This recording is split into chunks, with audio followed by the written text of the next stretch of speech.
তো বন্ধুরা আজকে আমাদের দাদা এসেছে একটা ইউনিক সেটআপ নিতে।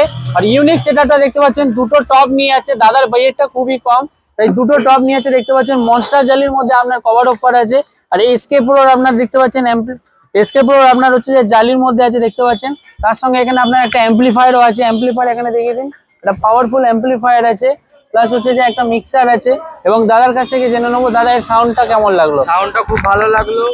আগেও আরেকবার নিয়ে গেছি আমরা, এটাও নিচ্ছি। আরো এটা শুনে ভালো লাগলো, আরো দুটো অর্ডার দিচ্ছি। দর্শক বন্ধু মানে কি বলতে চাও ওদের? হ্যাঁ, সবাই নাও এখান দিয়ে, দাদাদের এখান দিয়ে খুব ভালো লাগলো। এটাও নিলাম, আগে নিয়েছিলেন তো? আগেও নিয়েছিলাম, হ্যাঁ ওটাও ভালো ছিল বলে এটাও নিতে এলাম। আরো দুটো অর্ডার দিলাম, ওই দুটোও নেবো, এটাও নিলাম। দিয়ে এখন যাব নিয়ে এগুলো। ভালো লাগলো বেশ। তোমার ওখানে ডিজের নাম কি নামে চলে? আমাদের ওখানে ডিজে রোমিও ডিজে বলে চলে। কোথা থেকে আসছো? ব্যান্ডেল দিয়ে। যারা যারা ব্যান্ডেল থেকে দাদা ভাইকে দেখছো, ছোট ভাইকে দেখছো, দাদার সাথে কন্ট্যাক্ট করো রোমিও ডিজের সাথে। আর প্রাইস জানার জন্য স্ক্রিনে দেওয়া নম্বরে কন্ট্যাক্ট করো।